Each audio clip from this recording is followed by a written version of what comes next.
Terima kasih Anda masih bersama kami di Sindo Today bersama Senat Arman dan Yasmina Tania. Pemirsa, bencana banjir dan longsor yang terjadi di Aceh, Sumatera Utara, dan Sumatera Barat terus ditangani pemerintah.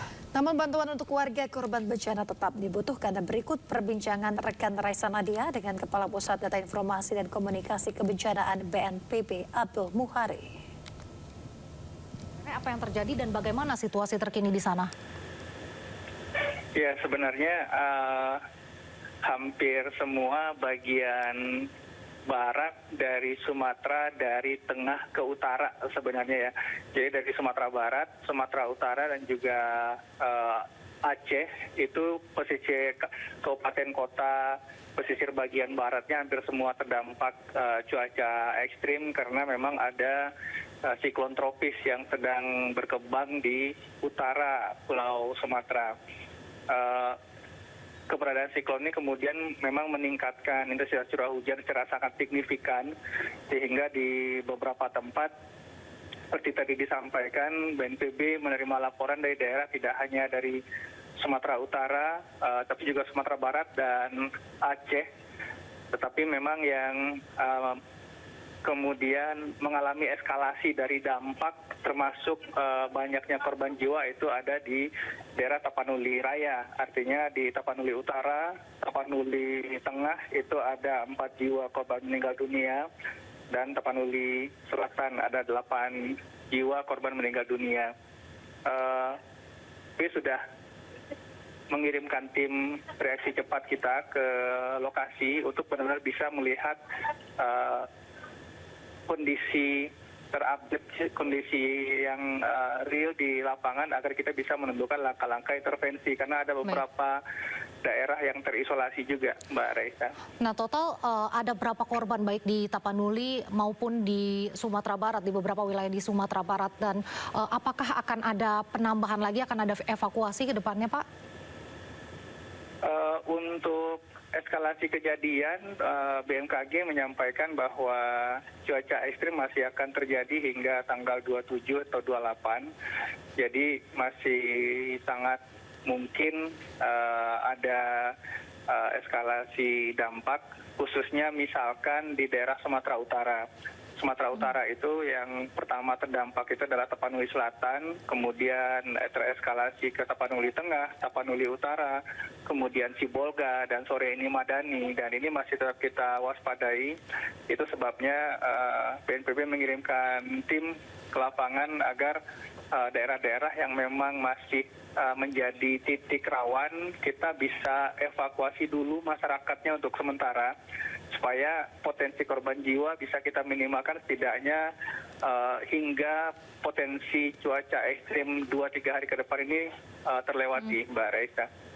Tapi Pak, bagaimana kondisi warga yang sudah dievakuasi? Mereka mengungsi kemana, dan apakah ini banjir bandang masih berlangsung hingga saat ini? Ya, ada 2 bencana sebenarnya, banjir dan longsor. Nah, untuk banjir ini memang daerah terdampaknya cukup luas, rata-rata itu sekitar 2.000 KK, atau kalau misalkan ke jiwa itu sekitar 8.000 hingga 10.000 jiwa. Nah, ini sebagian ada yang tetap di rumah, sebagian yang ketinggian airnya cukup tinggi mengungsi di tempat saudara, dan beberapa titik pengungsian umum juga sudah kita buka, dan dapur umum juga sudah mulai diaktifasi. Nah, ini untuk jumlah pastinya berapa jiwa yang saat ini kemudian ditampung di tempat-tempat pengungsian. Sementara ini masih kita pastikan, karena tim di lapangan juga agak kesulitan komunikasi, tetapi tetap kita upayakan untuk bisa berkomunikasi agar data yang kita miliki terus dimutakhirkan, agar dukungan logistik sebenarnya kita bisa hitung dan kita bisa pastikan warga terdampak bisa tercukupi, Mbak Reza. Ya Pak, kami menerima informasi ada warga yang terjebak di hutan. Itu bagaimana kondisi terkininya Pak? Apakah ada laporan terbaru terkait hal tersebut? Iya, ada beberapa warga yang kemudian evakuasi mandiri di daerah perbukitan, dan ada beberapa titik di sekitar tempat pengungsian ini yang juga mengalami pergerakan tanah. Kami coba tetap berkomunikasi dengan personil di lapangan untuk memastikan ketika kita bawa turun itu kondisi benar-benar aman, sehingga masyarakat yang saat ini ada di kawasan perbukitan atau mengungsi secara mandiri ini bisa segera kita pindahkan ke tempat pengungsian sementara. Pemirsa, Presiden Prabowo Subianto memberikan rehabilitasi kepada ex-dirut ASDP Ira Puspadewi. Ya, selain Ira, rehabilitasi juga diberikan kepada 2 orang di jajaran ASDP, yakni Muhammad Yusuf Hadi serta Hari Muhammad Adi Caksono. Pada 20 November lalu, mantan Direktur Utama PT Angkutan Sungai Danau dan Penyeberangan ASDP Indonesia Ferry Ira Puspadewi divonis 4,5 tahun penjara dan denda 500 juta rupiah oleh Majelis Hakim PN Jakarta Pusat. Ira terbukti bersalah dalam kasus korupsi terkait proses kerjasama usaha dan akuisisi PT Jembatan Nusantara tahun 2019 hingga 2022. Majelis Hakim juga memvonis 2 orang lainnya, yakni Direktur Komersial dan Pelayanan PT ASDP Muhammad Yusuf serta mantan Direktur Perencanaan dan Pembangunan PT ASDP Hari Muhammad Adi Caksono. Keduanya masing-masing divonis 4 tahun penjara dan denda 250 juta rupiah. Kini ketiganya mendapatkan rehabilitasi dari Presiden Prabowo Subianto. Apabila denda tersebut tidak dibayar, akan dikenakan kurungan selama 3 bulan. Memerintahkan penuntut umum untuk membuka blokir atas rekening bank. Ya, pemirsa, untuk mengetahui update terkini terkait dengan kasus ini sudah ada rekan kami Dilami Aulia di Gedung Merah Putih KPK. Baik. Ya, Dilami, rencananya pukul berapa ex-dirut ASDP Ira Puspadewi akan dibebaskan? Ya, selamat pagi Nata, Yasmin dan juga pemirsa.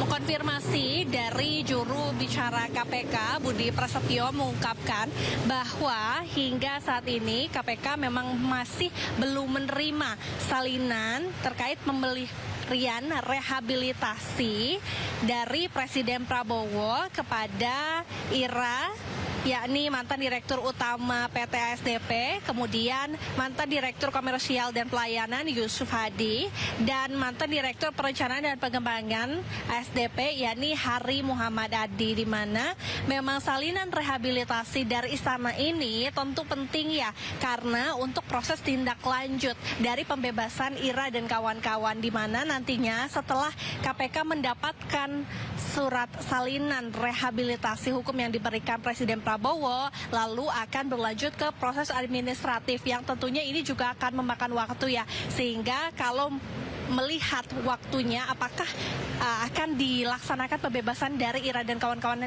hari ini juga masih mengkonfirmasi ya dari juru bicara, karena mengingat itu tadi salinan dari surat rehabilitasi yang diberikan Presiden Prabowo ini belum diterima oleh pihak KPK. Kemudian rehabilitasi ini diberikan oleh Presiden Prabowo kepada Ira dan kawan-kawan. Ini bermaksud ya dalam mengembalikan hak dan juga menggugurkan status terpidana dari ketiga orang ini. Karena sebelumnya Ira dan kawan-kawan ini dianggap merugikan keuangan negara sebesar 1,25 triliun karena mengakuisisi PTJN.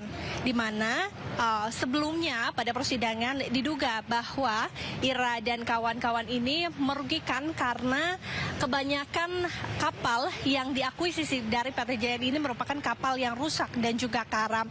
Namun begitu, dengan adanya rehabilitasi dari Presiden Prabowo ini tentu akan menggugurkan pidana dari Ira yang sebelumnya divonis 4,5 tahun penjara dengan denda 500 juta, subsidi 3 bulan penjara, dan juga Yusuf dan Adi yang divonis sebelumnya dengan penjara yakni 4 tahun dengan denda 250 juta, subsidi 3 bulan penjara. Nanti tentu ya kami akan juga mengkonfirmasi kelanjutannya dengan juru bicara KPK. Untuk sementara ini demikian, kembali ke Yasmin dan juga Nata. Ya, melaporkan langsung dari Gedung Merah Putih KPK Jakarta. Selamat bertugas kembali.